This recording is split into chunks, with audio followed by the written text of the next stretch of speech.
You're about to become the best-dressed person in every room you walk into, and it has nothing to do with buying more clothes. Most women reach for the same 3 neutrals, black, white, navy, because it feels safe, but is also why so many outfits blend into the background. Let's find unexpected elegance.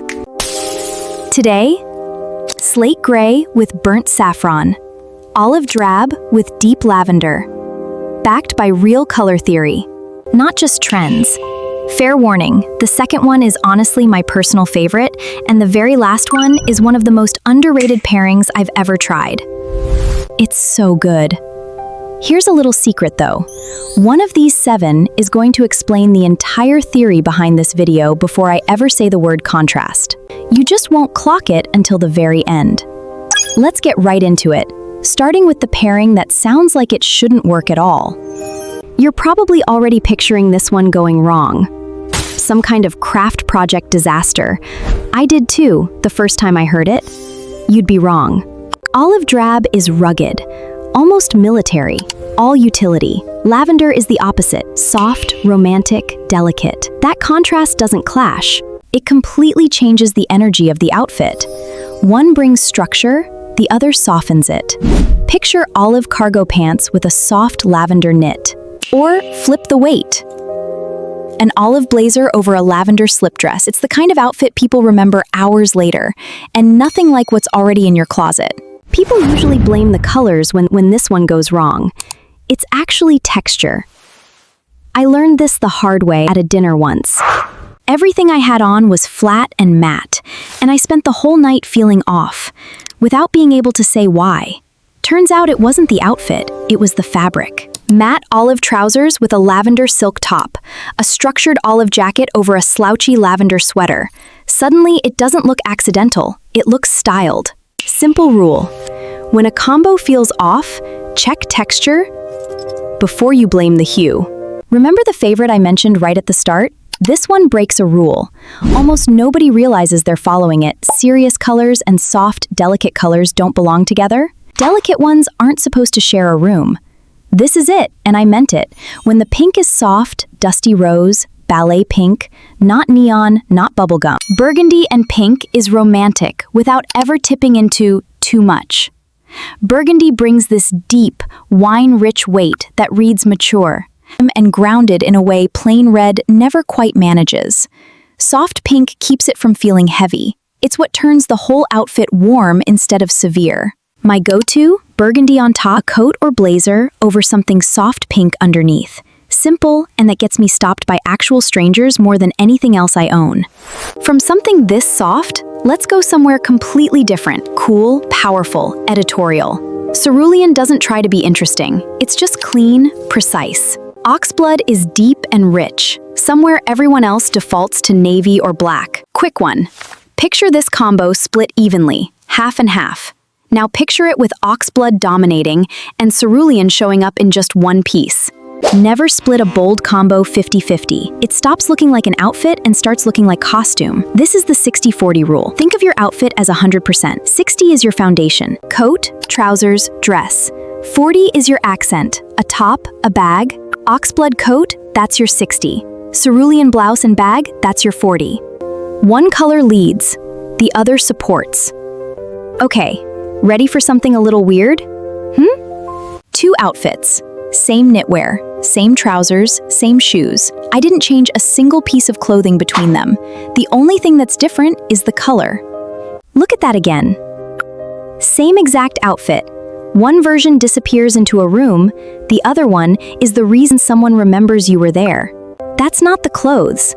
That's every single thing we've talked about so far, happening in real time. Quick game before we keep going, no cheating. I'll describe a setting, you tell me which pairing I'd reach for. A work meeting where you want to look prepared without saying a word. Cerulean and oxblood, if you got that, you want people to remember you were even in the room. Burgundy and pink. Last one, a bit of a trick. The color you probably already own the most of? Styled so it stops looking like the outfit you didn't feel like planning. Not a trick, actually. That's exactly what's coming up. Navy is the color you trust without thinking. Lavender doesn't fight that, it just updates it. A navy blazer with a lavender top. A lavender coat over a navy dress. It reads like navy finally got a stylist. Quick pause. If that outfit swap a minute ago actually surprised you, that's exactly why I make these. Drop a comment telling me which combo you're trying this week. Burgundy and pink? Or navy and lavender? And hit like so more people see this instead of another all-black outfit video. Okay, back to it. Random confession. I used to think sophisticated meant safe. Like, if I wasn't in black or navy, nobody would take me seriously. Wrong. The outfits people actually remembered were never the safe ones. Stick with me. The last rule makes all of this automatic. This next pairing breaks the biggest unwritten rule in fashion, and it's not really about color at all. For years, deep greens got filed under masculine, soft pinks, feminine, like they weren't allowed in the same room. That was never color theory. That was just a habit everyone copied, and nobody stopped to check if it was even true. So here's a test. Forest emerald blazer, dusty rose knit underneath. Soft or striking? Striking, not soft at all, and that's the whole point, and Dusty Rose ignores that rule completely. A forest emerald blazer over a Dusty Rose knit reads rich, not clashing. Flip it. Dusty Rose trousers with an emerald top, and it still holds. Neither color is playing backup. And that's exactly why it feels so different from anything you've been told to wear. This might be the easiest pairing on the entire list to actually wear. You're probably expecting it to be the most boring one too. It isn't. Plum is deep and saturated. Soft gray is quiet and muted. 1 star, 1 support. Same formula as everything else on this list, just turned down a notch. It's the one I reach for on the days I've hit snooze twice. And still somehow need to look like I have my life together. Gray does the heavy lifting on the bottom. A trousers, a coat. Plum gets to be the star up top. A sweater, a dress, even just a bag. Charcoal trousers with a plum sweater, a plum dress under a soft gray coat. Either way, it works without trying hard. One more thing before we get to the last one. Most people think bold, unusual color pairings automatically read expensive. They don't, done wrong. They read like a costume. Done right, they read like the most put-together person in the room. The next combo is the sharpest test of that entire idea. And now, the one I've been sitting on since the very first minute. Go back and watch 00 again. I told you one of these 7 would explain the whole theory, before I ever said the word contrast. This is it. There's nothing soft about slate gray. Think elevated concrete, cool, structural, not flat gray. Burnt saffron is warm, rich, spicy. Think deep mustard, not bright orange. This is the sharpest contrast on the entire list, and somehow it reads as the most put together, not the most extra. Same 60-40 rule from cerulean and oxblood, just with the boldest contrast on the whole list.